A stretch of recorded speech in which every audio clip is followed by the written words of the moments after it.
right, thank you so much for staying with us. Time now for To The Point, and like you know already. So on To The Point tonight, we break down this. The 16 days of activism against gender-based violence. Now, I know you have probably heard of this period where the world comes together, dons the color orange and declares their stand against GBV. But I'll give you some history, okay, because that is my job. So, this day is commemorated by, it's definitely held to mark people campaigning against GBV, which is an international civil society-led campaign that takes place each year. It commences on the November 25th, which is the International Day for the Elimination of Violence Against Women, and ends on December the 10th, which is actually the Human Rights Day, indicating that violence against women is the most pervasive breach of human rights worldwide. And I want us to pause there because at this point I want to engage my panelists. Madam Sunita Kamenya, who is the Regional Policy Specialist, UN Women East and Southern Africa Regional Office. Karibu sana, thank you for joining us tonight. And Madam Diana Kamande, who is the Board Director, Anti-FGM Board, and a GBV survivor herself. Karibu sana, Madam. Thanks. Mr. Michael Onyango, who is a member of the Men Engage Alliance, that is Kemere, and the Executive Director of Movement of Men Against AIDS in Kenya. Karibu sana, sir. Thanks. And we shall be joined by a gentleman who himself is a victim of gender-based violence. And I post here, ladies and gentlemen, because I want to talk about how we observed this day today. Yeah, I know the beginning of the observance started yesterday, November 25th, but let's talk about what we did today. I know there was an activity on Nairobi Run Against GBV. Yeah. Who wants to go first? How did we mark this day? Go ahead. Do I choose? Sunita, you go first. Sure. So I had, yes, it was a great start to the day. I actually went this morning with my husband to the run, the walk and run, and it was really nice to see the mobilization of different partners, of different parts of society, even the Boda Boda riders coming out in commemoration of this day. Diana? I was in the same place. Very early in the morning, we braved the chilly morning, we ran, and I ran with a purpose because I want to see an end on gender violence on women and children, and also on my other cause, I want to see end of gender violence meted on widows and their children, and also because of the clarion call, Leave No One Behind by the UN Women, I think it's important to not to leave our men and boys behind. Most definitely. Mr. Michael? Okay, thank you very much. I was actually at home being creative.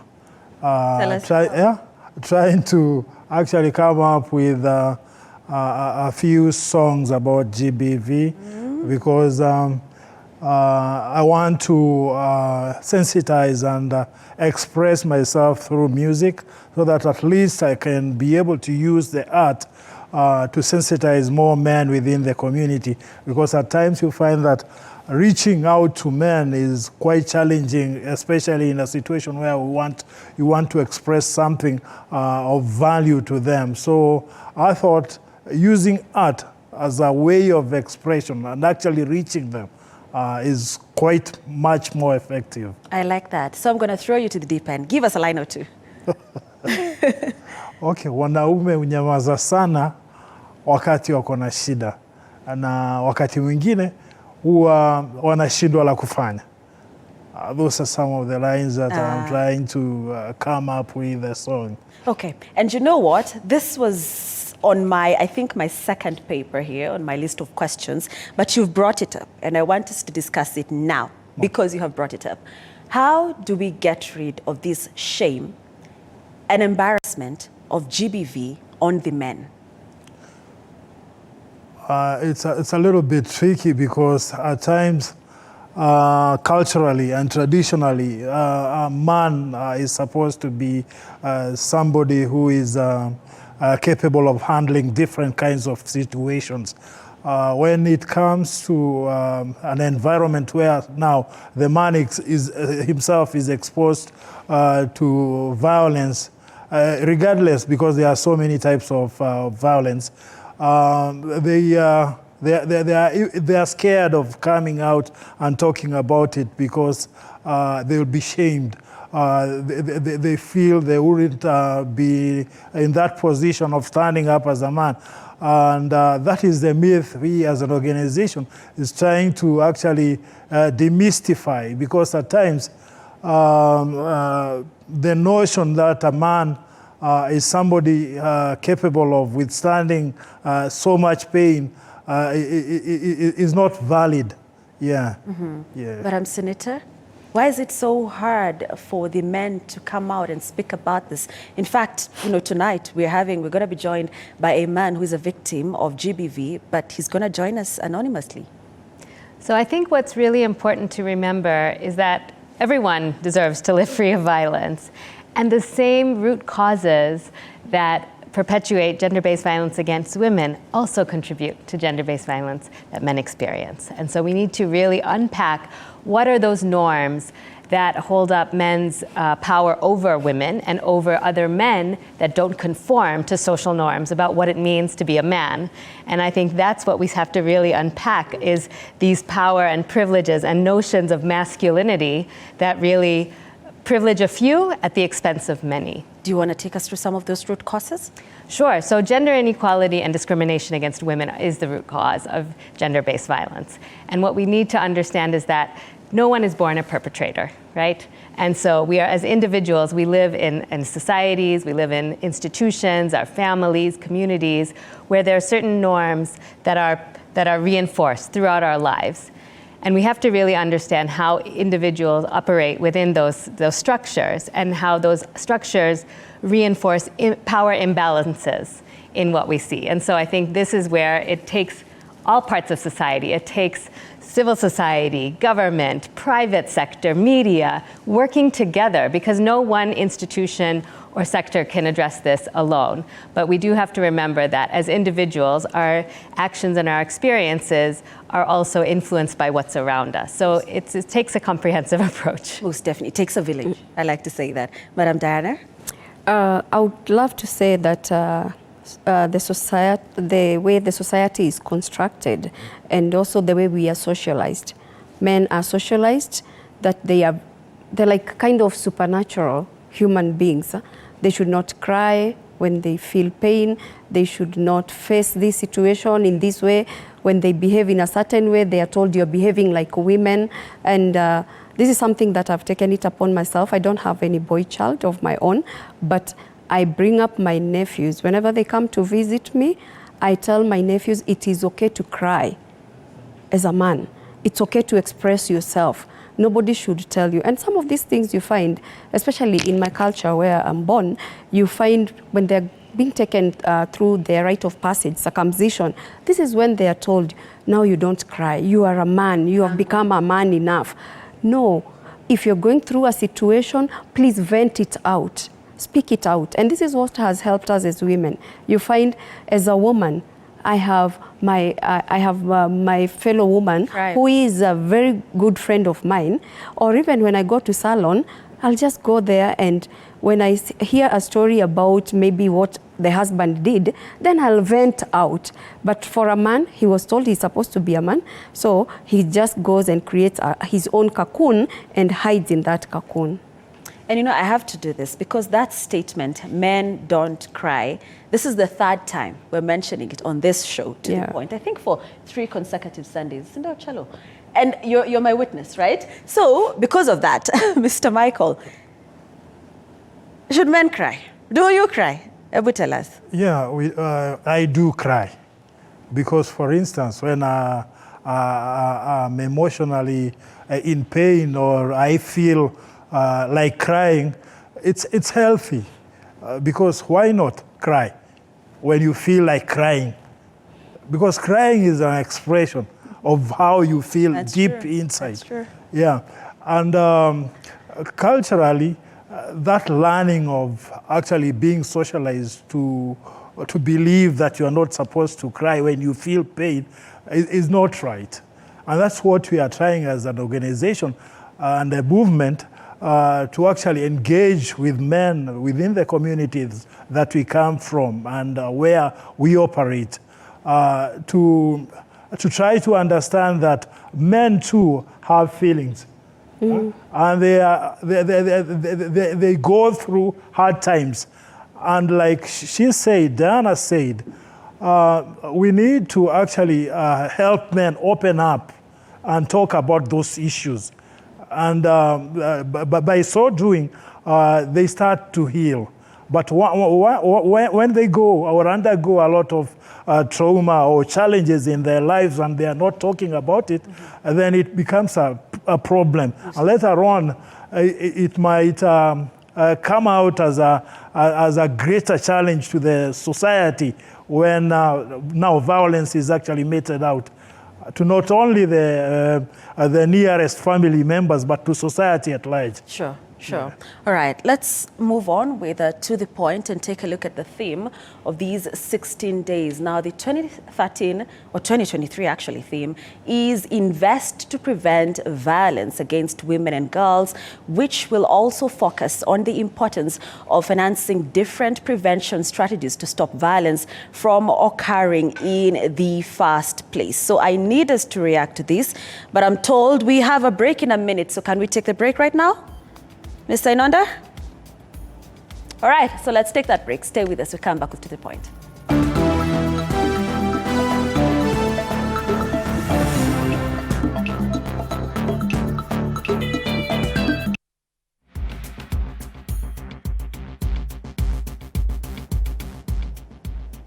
All right, thank you so much for staying with us. We carry on with To The Point, and of course our conversation tonight is on the 16 days of activism against gender-based violence. And before we took a break, we did talk about the theme, the 2019-20, why do I keep saying, well, it actually reads 2013. 2023. Okay, 2023. So the theme, Invest to Prevent Violence Against Women and Girls. And Madam Senator, when I engage you on this, how exactly do we actualize this theme? Okay, thank you. So and actually it's interesting that you have 2013 up there, because 10 years ago, the Commission on the Status of Women, which is an annual convening of member states, civil society, to actually review the status on different gender equality issues, reviewed the theme of violence against women. So it's very interesting. I was in the spirit, thank you. But what I can say is 10 years later, we actually have so much evidence of what is required to prevent violence against women from happening. So we have the evidence as what's needed. What we're missing is really the investments and the political will to make it happen. Why is that? Well, I think it goes back to what you were saying with the previous conversation of why are we still seeing, this level of violence against women? Because the structures of power in place do not prioritize this. They don't privilege, that this is something where, again, women's issues, the violence that women experience is not seen as a priority. It's not recognized for the considerate and significant costs and consequences that it has, not only on individuals, but society at large and the world at large. So what do we do to make it a priority? What needs to be done? What is UN Women doing, for instance? So UN Women, as the entity that's championing gender equality and women's empowerment, is really looking at how we can work together with all of our partners, civil society, government, private sector, media, traditional and non-traditional actors, to really call attention to engage everyone as an actor, everyone to be aware of the issue, the costs of it, and how they can internalize action in their own lives. So what we were just saying about what does it mean to show emotions? How do we encourage family members not to bring those gender stereotypes into how we raise our children, into how we engage with our partners, our loved ones, into how we engage at work, but also to say, how can we really hold those who have obligations to act accountable for their actions? So we see a lot of wonderful commitments, strategies, policies, action plans, committing to uphold the right for women and girls to live free of violence. But what we don't see is allocation of budgets to ensure that the actions that are needed are actually taken, such as investing in school-based programming, parenting programs, relationships, and addressing poverty, making public spaces safe. These are some of the strategies that we know work, but we need the investment to make it happen. And very, very important, I want to highlight, is also investment in women's rights organizations, because they are historically and remain at the front lines of addressing this issue, but remain also significantly underfunded on these. Diana, you sit at the anti-FGM board, and we shall talk about FGM, female genital mutilation. What are we not doing? I would love, first of all, to speak about the political goodwill. Our president is champion 001 for FGM, against FGM, sorry. Yes. He is anti-FGM champion. I would also love to talk about the budget. We were being underfunded as anti-FGM board, but when the president, previously, but right now we got an increment with 150%. So I would say we have political goodwill. We are also part of the 12 commitment, the Generation Equality Forum commitment, where FGM is one of the worst human rights violation, and we are really working towards this. When you look also at the 9-point agenda by His Excellency the President about the women, we are also being factored in, and we are working in the 22 hotspot counties in this country, and we are all over. We keep saying being anti-FGM champions, we are not supposed to be in office. We are never in office because the girls are not being cut in offices. We are a board that never have meetings. Apart from when maybe we are doing our strategic plans or things that require us to be in hotel rooms, we always say our work is in the field. The girls are cut hidden maybe somewhere, like when you go to Elgeyo Marakwet, it's in those valleys, in those caves where the girls are hidden and cut. In this season where the boys were being circumcised, we have been in the field, because some of these communities, they will brand the girls the same way they are branding the boys. So when they are going to cut the boys, they hide the girls also, because the reason as to why the cutters are doing this is because they know we have a law in place. We have the Prohibition on Female Genital Mutilation Act 2011, so they know that there is a fine.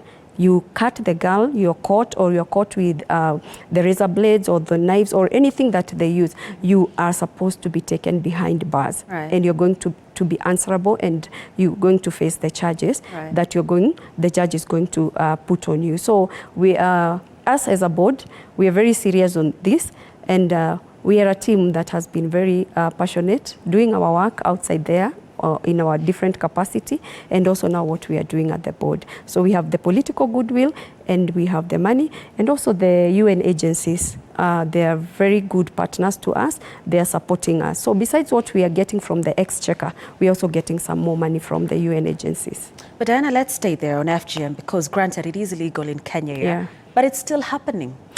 Yeah, it's still happening. Where is the missing link? You have the political goodwill, like you said, support from agencies like the United Nations Women, but on the ground, things are different. Gatekeepers. Yeah, we have gatekeepers of culture, and there are those people who have really embraced culture. You know, uprooting culture is not a one-day thing. It's something that you continue doing. You don't just go to a community today and tell them to stop FGM. We are doing this in partnership with the elders, because we came to realize when you're not speaking to the elders, when you go to a certain community and you leave the elders behind, the way we have said the clarion call for the UN is leave no one behind. So we have realized now the strategy is to bring the gatekeepers of culture on board. We have very good team of leaders. Let me talk about Samburu, because that's where I was last week. And Samburu County, we have elders who have grouped themselves according to clans. And right now they have said, we are not cutting the girls, we are taking girls to school. And it is working. When the elders are speaking, when we were there, the county commissioner briefed us that one cutter was already behind bars waiting. I think she's going to face her charges in January. What does that mean? That means it has the issue of FGM has already taken a multi-sectoral approach. It is not an issue of just the Anti-Female Genital Mutilation Board. It's an issue where we have Ministry of Education. One of our board directors is from Ministry of Education. We have Ministry of Health. We have Treasury because of the issues of funding. We have also the youth, because we need the voices of the young men. Men and FGM is another issue, is another whole team that we are working together with. So as we have said, we can never leave anyone behind, and we are working together as a team to end FGM. All right, okay. Yeah. Mr. Michael, I know I haven't engaged you since we came back from the break, but stay with me, okay? all I shall come to you. So there are different types of violence against women and girls, and I want to take you through some of them. According to the UN Women, now top on the list is intimate partner violence, which refers to behavior by an intimate partner or ex-partner that causes physical, sexual, or psychological harm, including physical aggression, sexual coercion, psychological abuse, and controlling behavior. This is one of the most common forms of violence experienced by women globally. Now, next is sexual violence, which is any sort of harmful or unwanted sexual behavior that is imposed on someone. Now, it includes acts of abusive sexual contact, forced engagement in sexual acts, attempted or completed sexual acts with a woman without her consent, sexual harassment, verbal abuse, threats, exposure, unwanted touching, incest, and others. Next is femicide, which is the intentional killing of a woman or a girl simply because she is a woman or a girl. The gender-related motivation of the killing may range from stereotyped gender roles, discrimination towards women and girls, to unequal power relations between women and men in society. Next is human trafficking, which is a global crime that trades in people and exploits them for profit. Physical and sexual abuse, blackmail, emotional manipulation, and the removal of official documents are used by traffickers to control their victims. Now, exploitation can take place in a victim's home country during migration or in a foreign community. We have female genital mutilation up next, which we were just talking about, by the way, which refers to all procedures involving partial or total removal of the female external genitalia or other injuries to the female genital organs for non-medical reasons. It is most often carried out on young girls between infancy and age 15. Up next, child, early and forced marriages. Now, child marriage is any marriage where at least one of the parties is under 18 years of age. You can tell from the name, okay? Forced marriage is a marriage in which one and or both parties have not personally expressed their full and free consent to the union. A child marriage is often considered to be a form of forced marriage, given that one or both parties have not expressed full, free, and informed consent. And lastly is online or technology-facilitated violence, which is violence against women that is committed, assisted, aggravated, or amplified by the use of information communication technologies or other digital tools that results in or is likely to result in physical, sexual, psychological, social, political, or economic harm or other infringements of rights and freedoms. Let's pause there. And I want to engage you now, Mr. Michael, and I want to ask whether you're feeling left out, because I have just said there are different types of violence against women and girls. I didn't have and men on that list.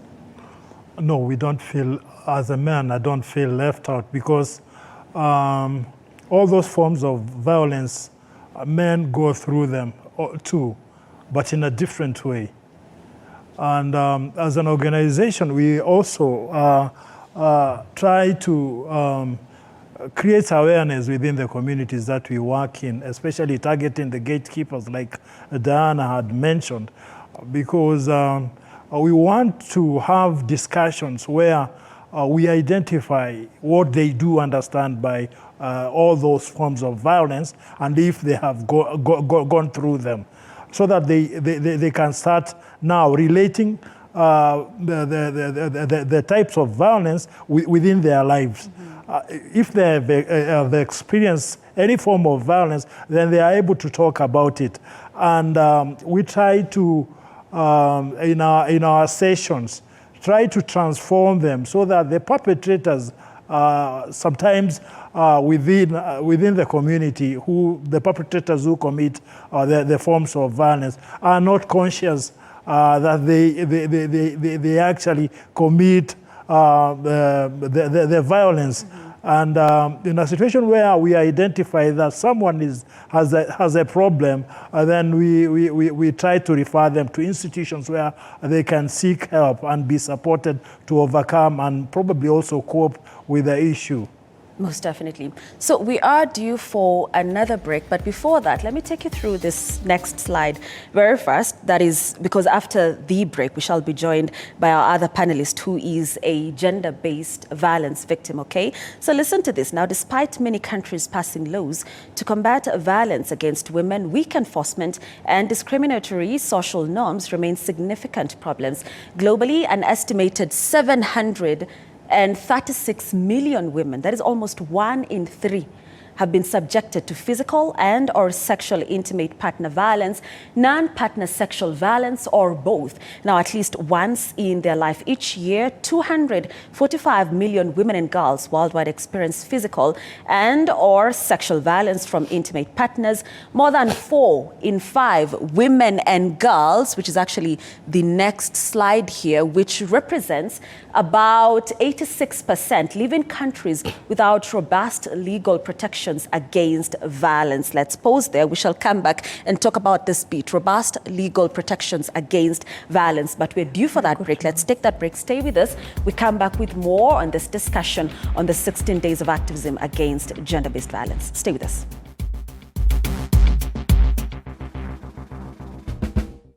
All right, thank you so much for staying with us. We carry on with the conversation we've been having on To The Point tonight on the 16 days of activism against gender-based violence with my panelists, Madam Sanita Kamenya, a regional policy specialist at the UN Women East and Southern Africa Regional Office, Diana Kamanda, who is the board director, anti-FGM board, and a GBV survivor as well, Mr. Michael Onyango, who is a member of the Men Engage Alliance and the executive director of Movement of Men Against AIDS in Kenya, and our other panelist, who is a victim of GBV, who I said will join us after this break. But hang on a little, okay? We're still trying to connect with him. He shall join us once we are set. But I again said that we shall come back and discuss this. More than 4 in 5 women and girls live in countries without robust legal protections against violence. I want to throw that to you. Yes. So the reality is that we have, a scattering perhaps of laws, policies, but when we start to look at them, and particularly in contexts where you have plural legal systems, right, and justice systems, there's a disconnect sometimes between what's protected and then what's not protected. So I think what we're calling for is, countries to really put together comprehensive action plans and strategies specifically addressing gender-based violence. And the good thing to say is in East and Southern Africa, we have 18 out of 25 countries that actually have developed these dedicated plans and strategies. So there is, hope, and I think we are seeing some positive movement. It's just very important to keep working towards that and keep attention to closing those gaps in protections under the law. Mm-hmm. Yes. Take it on, Diana. Okay, for me, I would say we have very good laws as a country. Protection Against Domestic Violence Act 2015 is one of the very good acts we have in this country. The Sexual Offences Act, Prohibition Against Female Genital Mutilation Act, among other acts. I think where I see the gap is the justice system. By the time the victim gets justice, something happens in between there. I don't know where the disconnect arises from, because we have very good laws. I think when I went to Commission Status for Women in 2019, when we were discussing about the resolution on widowhood, which was passed last year at the Commission Status for Women, I came to realize everybody was praising Kenya in that panel because of the very good laws that we have as a country. But now when it comes to the justice system, I think we need to talk to the judiciary. Something is wrong somewhere. But the laws are very good, but also I can still say they're working on something, because we've seen new courts for GBV since we got the new CJ. So I would say something is being worked on, but I think we need to raise our voices more and more. The moment you keep quiet, you can never blame anyone. But the moment you continue raising your voice, you're going to see a change. So for me, I would applaud our country, I would applaud our members of parliament. We have very good laws, but now when the victim, the survivor goes to court. Let them get justice according to what we have put on paper. Most definitely. Yeah. All right, Mr. Michael, I want to engage you on the numbers which I read before we took the break. And we have specific numbers for the men in Kenya. We shall get to that.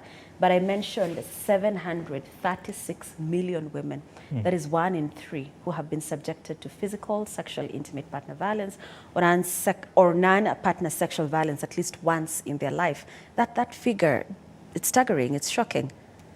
Yeah, I think the numbers are quite shocking. But there needs to be more research to be done to actually identify men who are exposed to gender-based violence because of the reasons that sometimes they are unable to report whatever they are going through, so that the cases are not taken up or the numbers are not actually identified. The data that is there could be actually higher, but because the men who are experiencing or who are going through gender-based violence are not coming out to report because of so many issues that would prevent them even talking about it.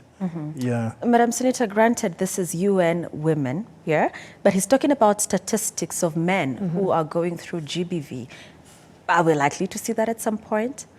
There is. I mean, in terms of administrative data, there are a lot of efforts to strengthen. When we say administrative data, what we mean is the institutions that are providing services for survivors, whether health sector, justice sector, police, social services, the statistics, the data that they help, making sure that making that more disaggregated, more accurate. But I would just say that even the numbers you are reading are underreported because there are so many barriers that prevent women and girls from reporting, such as the shame, victim blaming. How many times would a survivor go to a police station or a court or even a family member and be told, well, what were you doing at that time? Or what did you do to instigate this? The victim blaming. How are you dressed? Exactly. I hate that question. I love it. It's how many phrases? There are so many phrases that we are all aware of and we hear that are normalized to blame victims, right? And so I think this is something that is a major barrier. On top of that, there's a lot of pressure to keep families together, to not be the one to disrupt, to create problems, to disclose information that could bring so-called shame on the family. So there's so many barriers. That's true. Financial barriers, time barriers. There's many, the cost, the length of time it takes to take a case through the process, and then reporting an incident to where you might not have confidentiality if you're in a small community, where you might not have the energy to be re-victimized through the process of having the barriers go on and on. So I would just say that the underreporting is there even for the numbers where we have data, and I think that's where, again, going back to the theme of invest to prevent. Prevention is more cost effective, it's more beneficial than response, right? We need to have response, of course, because the human rights violation is so pervasive. But at the same time, we really need to step up our investments in prevention. And that's what this year's 16 days is about. Diana, this is where you come in. Because, apart from being board director and TFGM board and so many other titles that you hold, the Widows Association, which you are the chair lady here, you are also a GBV survivor. Sure. What pushed you to come out? And in this case, not just to certain people or certain offices, but to the world. Yeah. Because I cannot think of anyone who doesn't know your story, Diana.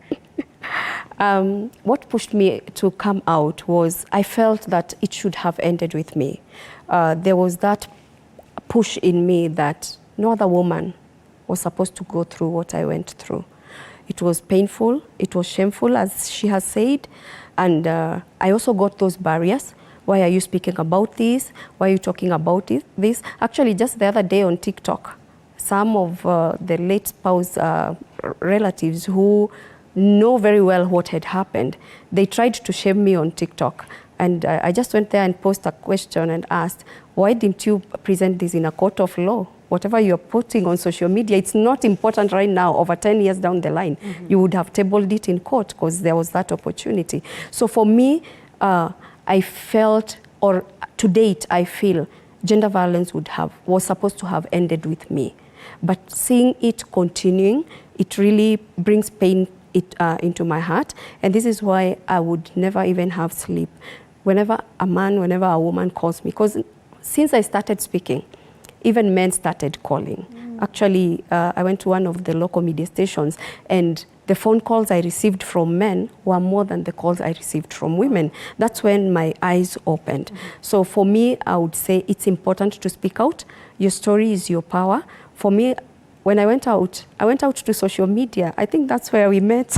Yes, that's where I've met my clique of friends from media, because I just shared my story, posted my photos, said this is what I went through. I was not ashamed, though everybody interpreted it as shame, including some of my own family members. They were feeling like these photos were not supposed to go out there. We were supposed to hide them. But for me, I said, it's my story, it's my journey, I own it.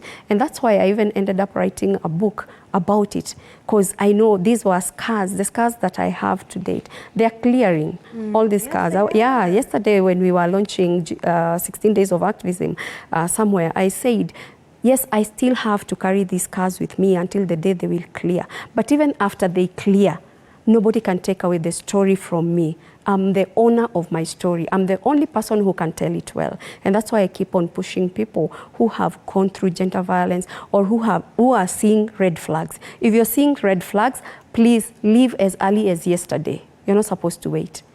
But if you have not seen those red flags, if it happens to you, kindly report. Toll-free numbers are everywhere. When it happened to me, we didn't have even the 1195 toll-free number that we have at the State Department for Gender. When it happened to me, people are calling it shame to speak.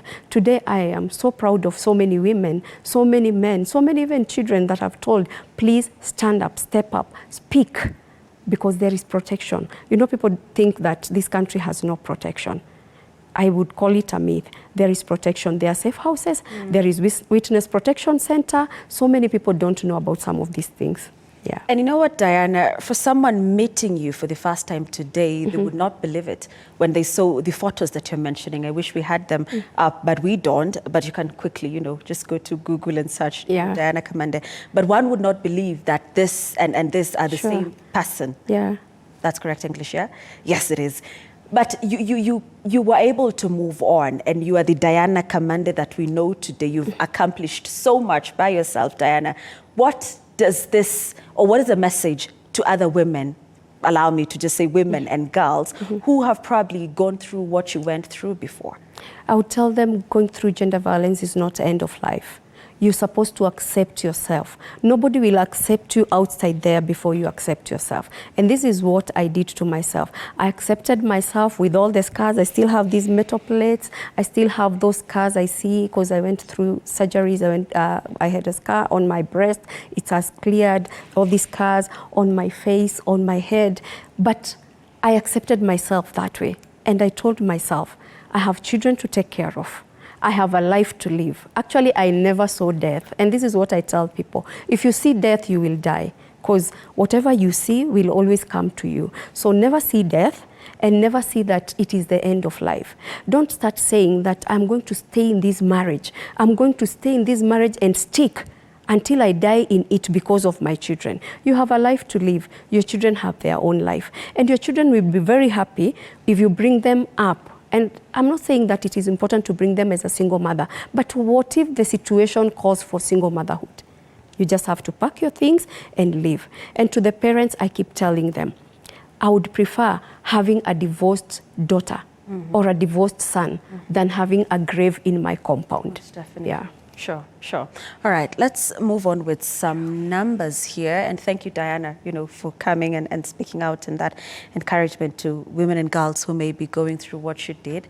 Let's take a look at some other numbers here. And a global study by the Economist Intelligence Unit found that 38% of women have had personal experiences of online violence, and 85% of women who spend time online have witnessed digital violence against other women. Now, still on the numbers, and a new research brief with estimates on gender-related killings of women and girls produced jointly by the United Nations Office on Drugs and Crime and the UN Women shows that globally nearly 89,000 women and girls were killed intentionally in 2022. That is last year, the highest yearly number recorded in the past 2 decades, indicating that the number of female homicides is not decreasing. Most killings of women and girls are gender motivated. In 2022, 55% of the intentional killings of women, that is around 48,800, were committed by intimate partners or other family members. This means that on average, more than 133 women or girls were killed every single day. I need to take that again. More than 133 women and girls. That's not just a number. These are names. These are mothers. These are people, you know, they were killed every day by someone in their own family. But GBV, like I said, is not just a number. It has an impact, and we shall get to this. But there's something I said, that the number of female homicides is not decreasing, Madam Senator. Yeah, and I think it's also worth noting that regionally, Africa had the highest, was the highest region for femicides in 2022. So, you know, something, and there are a lot of data gaps for the continent, actually. So there's not, we're not in a position yet to say what are the trends across in this region. But I think it does, you know, it is important to link, you know, you had listed all these different forms of violence. And it's not that individuals experience these in silos, right? Often they're interlinked. And experiences of one form puts a person at higher risk of experiencing another form. And so when we look at femicide, as you mentioned, often it is by a family member or a partner. And that usually happens as part of a longer experience with gender-based violence. And so I think, again, it's important for us to look at these issues holistically, look at them from different angles, bringing different sectors on board, because it's not just about the police calling a homicide and then having that data. We need to look at, was the health service seeing this individual? Was there social services already involved? What was happening around this individual in their families, in their communities? And why weren't those support mechanisms or those alarm bell, the red flags, why weren't they being raised? Because we know that identifying risk factors, there are mechanisms, intervening earlier could have saved some of those lives. Mr. Michael, men are largely the perpetrators. I mean, studies, numbers, statistics have shown, but they're also victims.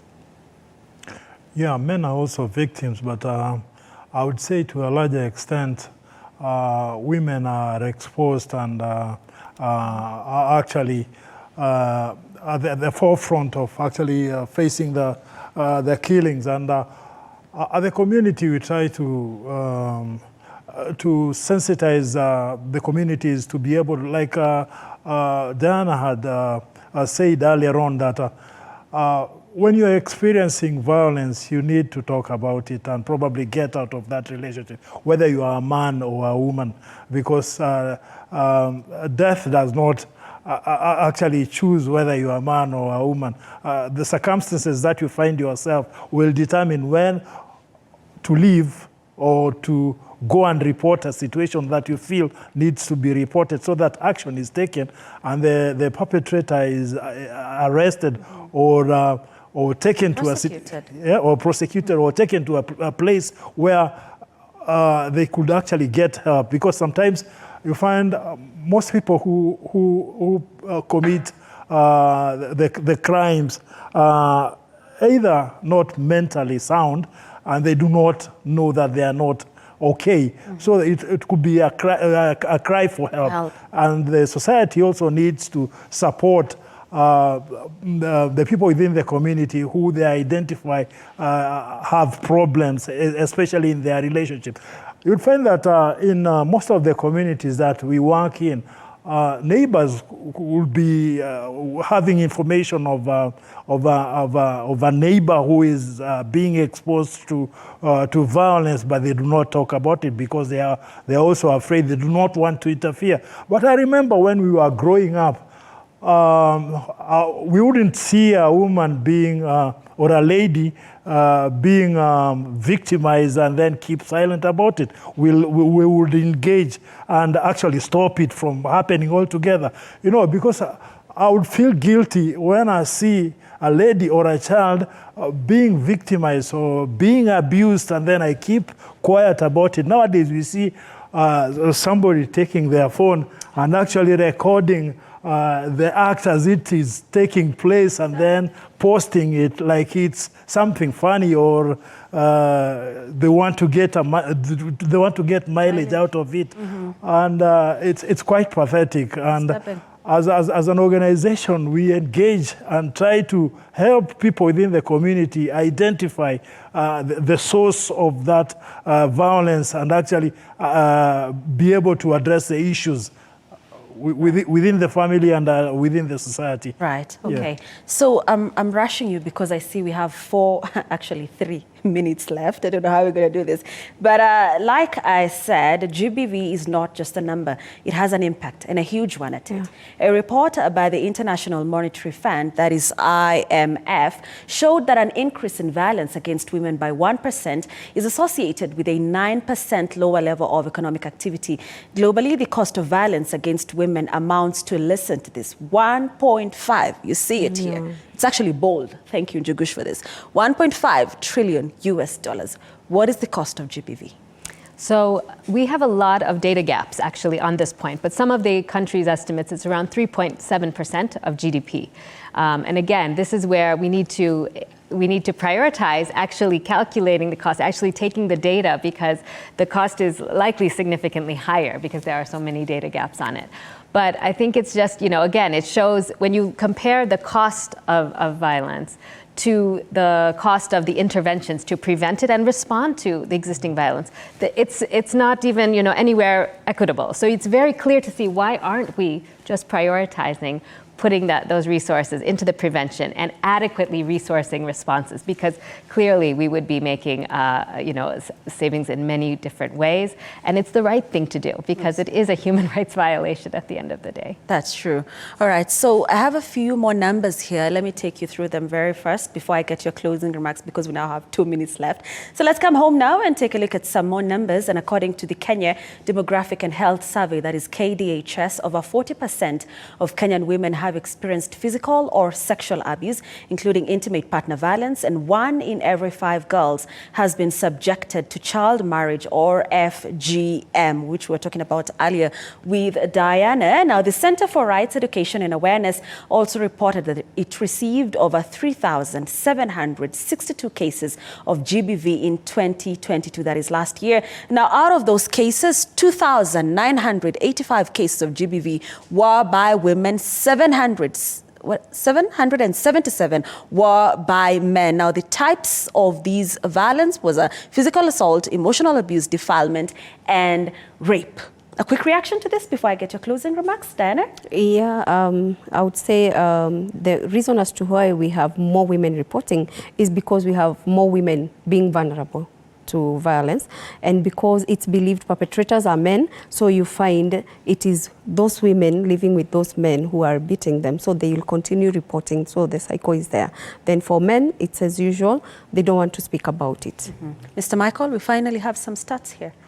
Okay, what men go through, and I think the majority don't talk about it, is not necessarily physical violence, but emotional and psychological violence and or abuse, and they are unable to talk about it. But as that said earlier on, we are trying as an organization to actually help them address the issues within their setup, so that they are able to discuss it openly. Most definitely. Yeah. All right, so we have a minute left. I need to get your closing remarks. I'll start with you, Diana, in 30 seconds.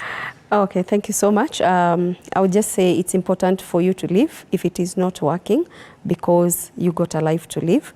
And also would like to clarify, according to the Kenya Demographic Health Survey 2022, the numbers for FGM went down from 21% to around, I think, 15%. So we went down with 6%.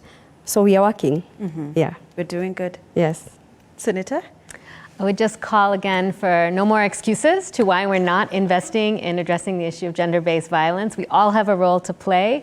So I would just really call everyone to step up and be a champion Most to address definitely. this. Mr. Michael, you get the last say. Okay, thank you very much. I would say that as a person from the community where we're engaging men, we require more resources to actually engage men in prevention and actually transform their lives so that they understand or identify that violence does not work out in any kind of situation. Sure. Most definitely. Great place to end it. Violence does not work out in any kind of situation. Sure. Thank you so much, Diana Kamende, Board Director, Anti-FGM Board, and a GBV survivor. Thank you so much for coming. Madam Sunita Kaminya, am I pronouncing it right? Yes, correct. Great. Regional Policy Specialist, UN Women East and Southern Africa Regional Office. Thank you so much for coming. Mr. Michael Onyango, member of the Men Engage Alliance and Executive Director of Movement of Men Against AIDS in Kenya. Thank you so much for coming. I promised you we were going to be joined by a man who is a victim of GBV, but unfortunately that was not possible. I think it was a technical hitch. We shall find out after this. But nonetheless, we had a great discussion. I believe we've gone beyond the numbers and talked solutions like I promised, okay? So thank you so much for your time and your company. Thank you to the entire crew that made this production a success. Thank you so much once again for your time and your contribution, my panelists. Thank you for watching. My name is Grace Korea Kanjer. Do have a lovely night.